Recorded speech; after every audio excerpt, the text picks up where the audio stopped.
Então, regressão linear, beleza. Bom, então nós temos aqui um conjunto de pontos x, y, tá? X é a variável independente e y é a variável dependente. Então, existem esses valores aqui e a gente vai tentar achar uma relação entre x e y através de uma função matemática. Basicamente, essa é a ideia.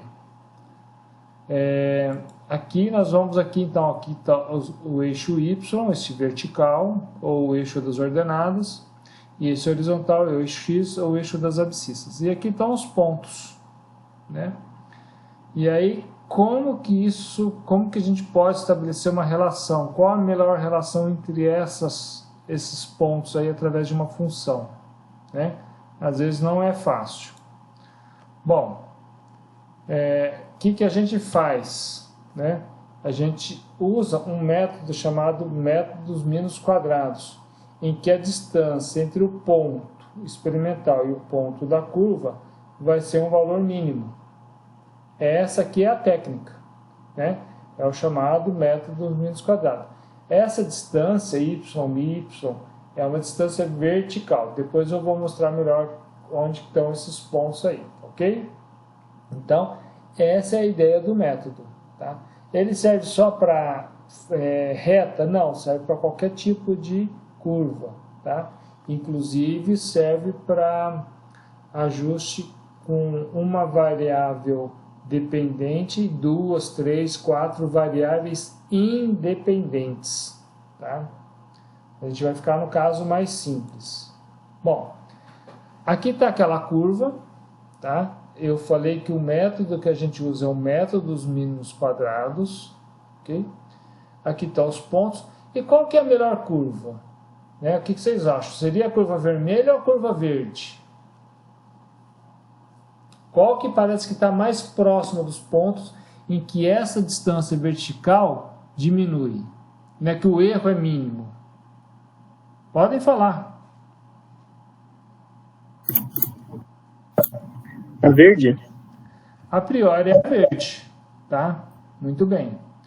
E o que a gente, bom, então beleza, vamos mais um ponto. Muito bem. O método dos mínimos quadrados, tá? Que a gente vai usar uma função linear, vai ser uma reta, tá? Esse y com esse chapéu aqui, com esse circunflexo, são os y dos pontos sobre a reta, tá? E para a gente determinar qual é essa reta, nós precisamos determinar o valor de A e o valor de B. Ok? Tá? Então, esse é o segredo. Se fosse uma função do segundo grau, do tipo assim, A mais BX mais CX ao quadrado, nós precisaríamos determinar o A, o B e o C. Ok? Então, já que esse somatório aqui tem que ser um valor mínimo, tá? Existe um detalhe que já eu vou falar, ok? Bom, aqui está a reta, tá? Aqui eu coloquei só 3 pontos, tá? Para vocês poderem entender. Esse ponto aqui é o ponto experimental. Essa aqui vai ser a reta que vai passar pelos pontos, ok? Então, o y1 é o ponto experimental, é o ponto real que foi medido, tá? Dos pontos lá. Então, esse é o real. Esse y com circunflexo é o ponto ajustado, né, o valor da ordenada, sobre a curva. Essa aqui é a distância que tem que ser minimizada. Então, essa distância ao quadrado, tá? Aqui de novo para o ponto 2, aqui o ponto experimental y2. O y chapéu é o ponto sobre a curva, que está representado pelos quadrados, tá? E a distância do ponto 2, a distância vertical, é o y2, que é o ponto real, menos o ponto da curva, o y2, com circunflexo. E para o ponto 3, nós temos o y3, que é o ponto experimental, e y3 com circunflexo é o ponto sobre a curva, que é o quadrado aqui. Então, a distância vai ser y3 menos y3 circunflexo. Então, essa distância ao quadrado, mais essa outra distância ao quadrado, mais essa outra distância ao quadrado, mais a distância do ponto 4, mais a distância do ponto 5, esse somatório de todos esses pontos tem que ser um valor mínimo. Tá? É isso que significa o método dos mínimos quadrados. Tá?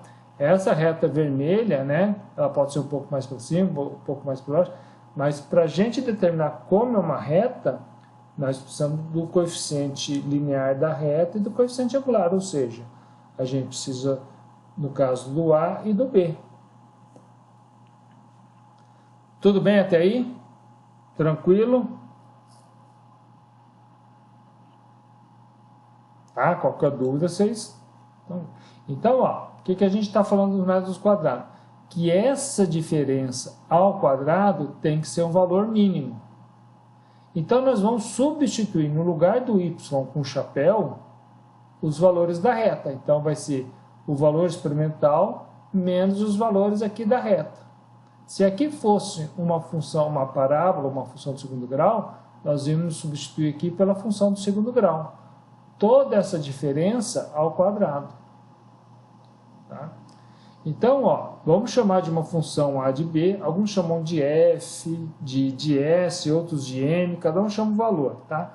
Eu chamei de um f maiúsculo, é a função de a e de b, que são os coeficientes da reta que nós precisamos determinar. É um somatório de y menos os valores da reta. Então, isso aqui é aquela distância vertical. Tá? Tem que ser um valor mínimo.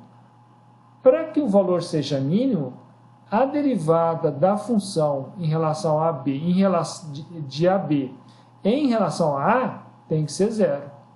E a derivada de f de AB em relação a B tem que ser zero também. Isso vocês aprenderam em cálculo, né? Se você tem um ponto de mínimo, a derivada naquele ponto de mínimo é zero.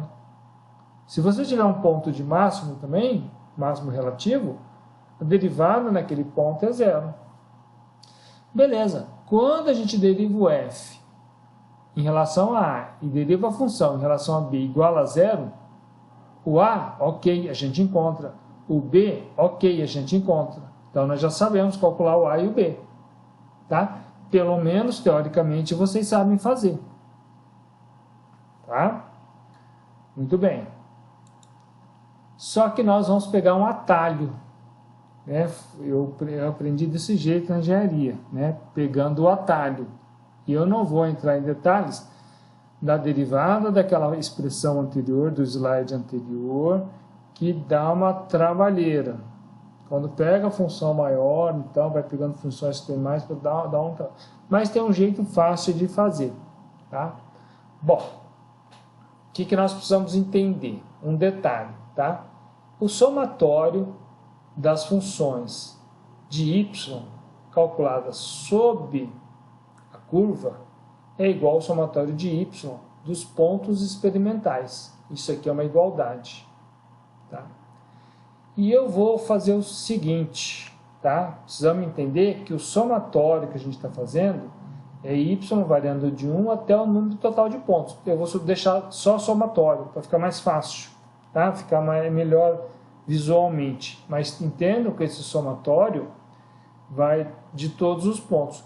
Nesse caso do exemplo aí que eu apresentei para vocês, são 5 pontos, o n vale 5. Tá? Muito bem. Então, está aqui a nossa função linear, tá? É o y com circunflexo, tá? É igual a mais bx. Eu vou deixar ela desse jeito, tá? Vou tirar o circunflexo por enquanto, para poder ficar mais fácil um pouco os cálculos aqui que a gente vai ver, tá? Muito bem, então está aqui a função linear, tá? Então, como eu disse, nós vamos pegar um atalho, tá? Para utilizar esse método. Então, ó, essa aqui tem a função y é igual a mais bx. Passo 1, aplicar o somatório na função linear. Então, a gente vai aplicar o somatório aqui em cada termo. Somatório de yi é igual ao somatório de a mais o somatório de b vezes xi. Porque nós precisamos dos pontos aqui, ok? Então, a gente aplica somatório e os y e os x, as variáveis, né, dos dados da tabela, a gente coloca y e xi. Muito bem. Somatório de y somatório de yi é igual somatório de a. Quando você soma uma constante, vamos supor que essa constante valha 2. Se você vai somar ela 5 vezes, 5 vezes 2 dá 10. Então, é a mesma coisa se nós pegarmos o número de pontos e multiplicar por essa constante. O número de vezes que a gente está somando e multiplicar pela constante. Se essa constante vale 2 e a gente somar elas 100 vezes, o número 2 vai dar 200. 100 vezes 2 dá 200. Tá? Mais o somatório de b vezes xi. Para essa situação, apesar de ser os valores que nós vamos determinar, o a e o b, tá? Por isso que eu falei, isso aqui é um atalho, entendeu? Para a gente chegar onde a gente quer chegar, é uma maneira mais fácil. Isso aqui, a gente vai somar o xi, não o b. Então, o b vai sair do somatório, então vai ficar mais b somatório de xi. Então, essa aqui é a primeira equação para a gente poder determinar o a e o b. Só que nós precisamos de mais uma equação. A pergunta que eu faço agora, assim, tudo bem até aí, nesse atalho? Tudo tranquilo. Então, beleza. Tá? Então, vocês têm que entender. Tá? Bom, depois eu vou resumir. Deixa eu chegar no atalho aqui, terminar um ponto, que eu vou... Né? Então, nós temos aqui a função linear novamente. O passo 2, multiplicar a função por x e aplicar o somatório. Esse é o passo 2. Como que fica a equação? Fica x vezes y é igual a vezes x mais b vezes x ao quadrado. O que eu falei? A gente aplica o somatório na função e vamos... multiplica por x e aplica o somatório. Então, vamos aplicar o somatório. Então, xy, somatório de xi vezes yi. Aqui, primeiro multiplica o x por y, depois soma, tá? Cuidado com esses detalhes. Que é igual o somatório de a vezes xi, mais o somatório de b vezes x ao quadrado. bxi ao quadrado. Não tem x elevado a i, tá? Não sei por que saiu. Acho que tá errado, isso aqui não tem, ok?